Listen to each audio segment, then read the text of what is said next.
Això eren galliners, tot eren galliners. Estaven ple de pollastres, aquestes vivendes. Allà on hi viu la Sandra era un galliner, i al costat de la botiga també era un altre galliner.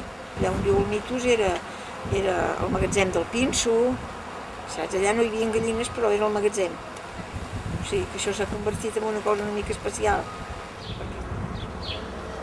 La granja ha sigut també una cosa per reunir-nos, perquè el Bernat i el Mitus vivien a Barcelona i aquí només hi vivíem el Toni, tots els sols. Però com que després van venir, al Mitus li va anar molt bé perquè va tenir un estudi per pintar.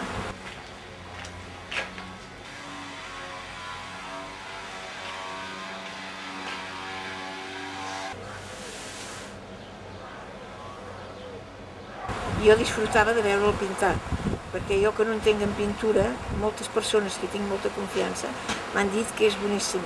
Jo m'agraden els seus quadres molt, m'encanten, perquè em fa l'efecte que expressen de la manera que és ell, que és una cosa molt estranya, però el reconec en la seva pintura, m'entens?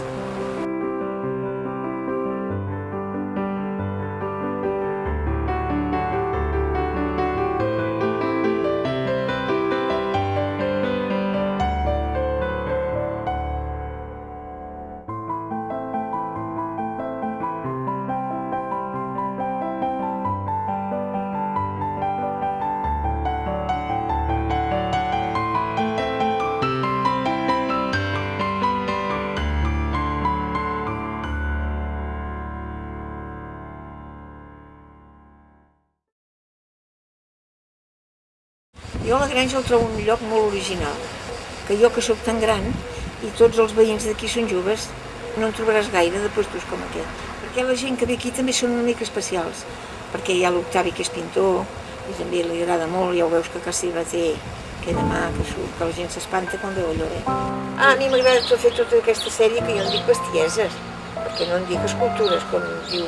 No, són tonteries que tinc un defecte molt gros que és que no m'agrada llançar res. No m'agrada llançar, sobretot si és vidre i si és ferro. I les pedres, m'encanten les pedres.